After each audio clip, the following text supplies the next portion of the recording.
American-made batteries? Did you get real Duracell real batteries now. Thank you. Okay, perfect. I went to a Rite Aid.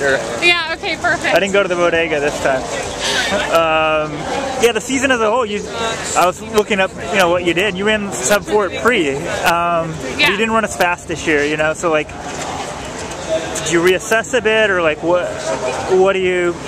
did you do stuff earlier this year to run so well that early, or what happened? I think I kind of front-loaded my season, and that wasn't on purpose. It was just kind of, I think, a little bit how it worked out, or more that I thought I could be that good for longer, right? So I think Doha was this big thing. I wanted to go there. I wanted to run under 8:30, see how fast I could be in the 3K, and it's just hard to do that in May. But I did it, and I did well.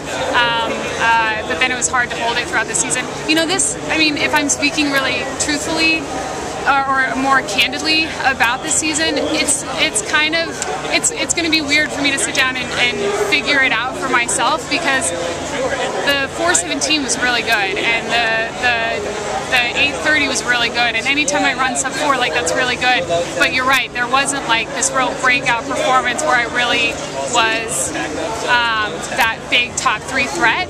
And so I got to get back there next year if I want a medal. And so how do we figure that out? So it was a good, consistent year. I can't look at it and say I did anything terribly.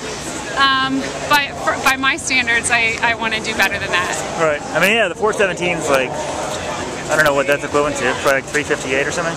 Yeah, Mark thinks it's 3:50. He keeps telling me 3:58 something, because some people say 3:58 low, 3:58 mid, so 3:58 something, and you think it's that quality and you go a little further. So that was a really good run for me. And seeing what Shelby did this year, did that surprise you? Or?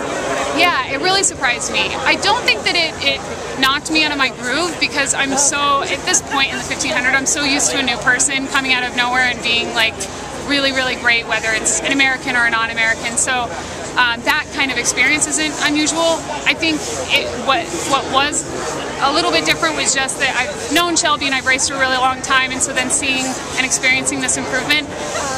She ran 57 point low to close the USA's, and so as a competitor you have to sit back and say, how do you beat that in a tactical race? And so so that kind of stuff is playing to some degree into how I prepare. How do you beat that?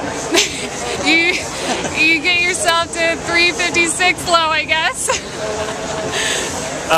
And next year Worlds is so late. Have you guys thought about that at all? What's going to happen between September and the end of September? I know, I keep telling people, if you have 10 minutes to sit down and wait at any moment with a group of elite athletes, this topic comes up. Like, this is what, when there's a few minutes to chat, like, everybody's talking about what are you going to do for next year? What next year is so weird.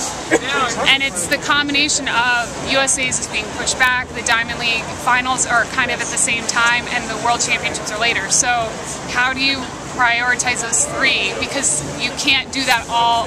Usually you can do the 3 most important things of your season in a 2-month window or a few week window, and you go from the World Championships to the Diamond League final, and hopefully you PR, so you hit 3 things in 3 weeks.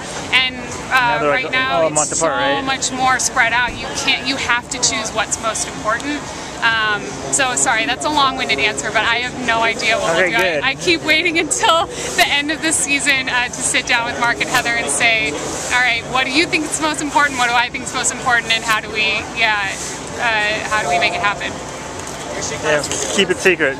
That'll be the key to next year, I think. If you figure it out. No